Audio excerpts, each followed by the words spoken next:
Na mesma medida provisória que corrigiu os valores da tabela do imposto de renda, o governo federal incluiu um dispositivo que muda a tributação de pessoas físicas em aplicações financeiras no exterior.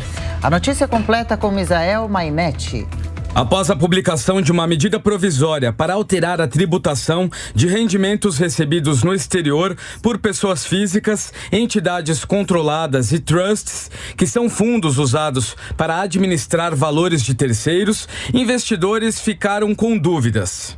No caso de pessoa física que possui conta de investimento no exterior, a principal mudança está na unificação das alíquotas, já que até então as cobranças sobre juros, dividendos e ganhos de capital eram diferentes.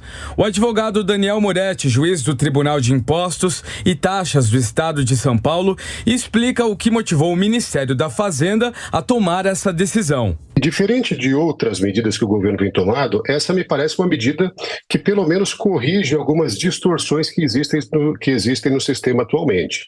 Isso porque pessoas físicas que investem no exterior hoje têm uma tributação diferente daquela tributação que se verifica no Brasil. Então é mais barato do ponto de vista tributário alocar recursos financeiros no exterior, muitas vezes, do que alocar esses recursos no país. Com as mudanças propostas na medida previsória, qualquer tipo de ativo financeiro, sejam eles ações, bondes, que são títulos de dívida emitidos no exterior, fundos ou fundos de índices, estarão sujeitas à tributação de forma igual. Em geral, esse recurso ficaria sendo acumulado e aumentado lá fora, sem que eu tivesse o dever de atualização e pagamento de imposto relativamente aos rendimentos lá obtidos para o governo brasileiro. Com a nova regra, eu estou obrigado anualmente a informar o governo brasileiro, apurar os rendimentos que eu tive lá fora e pagar o imposto de renda devido de acordo com uma nova tabela, uma tabela atualizada, aliás, que vai tributar esses rendimentos de 7,5% até 22,5%. Além da tributação, a maneira de declarar investimentos no exterior vai mudar, como explica Daniel Moretti. Agora o que acontece aquela informação que eu já era obrigado a prestar ao Banco Central do Brasil, ela vai entrar a partir do próximo ano, né, numa ficha específica na minha declaração de imposto de renda.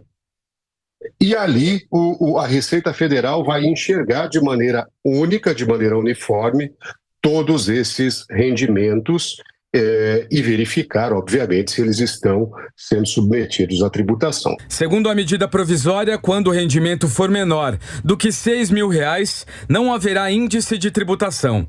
Já ganhos entre R$6 e R$50.000 serão tributados em 15%. Para ganhos acima de R$50.000, a alíquota cobrada será de 22,5%. Aqui nos estúdios, nosso comentarista de economia, Alan Gani. Alan, bem-vindo. Essa taxação em relação a quem tem dinheiro no exterior é uma taxação necessária, bem-vinda, ou complica ainda mais o sistema tributário do Brasil? Bom dia, Tiago. Bom dia a toda a nossa audiência. Está dando o que falar essa taxação de investimentos no exterior. Até então, o valor era bastante alto para alíquotas superiores a 15%. Então, até 50 milhões de reais, a tributação era de 15%. Com essa nova medida, a tributação passa a ser 22,5% para valores superiores a 50 mil reais de rendimento. Então, há um aumento da carga tributária para aqueles que investem no exterior. Existem ainda uma série de dúvidas, né? Por exemplo, os dividendos, né? Aquele lucro que você recebe das ações ou o próprio cupom, juros intermediários de uma aplicação de renda fixa. Até então, esses dividendos eles não eram tributados aqui no Brasil, quando a gente trazia de volta. Por quê? Porque eles já eram tributados nos Estados Unidos, por exemplo, e havia ali um acordo de não bitributação com os Estados Unidos. Agora, há uma dúvida se ocorrerá essa bitributação. De qualquer modo, é um aumento de carga tributária e isso acaba desestimulando um pouco os investimentos no exterior.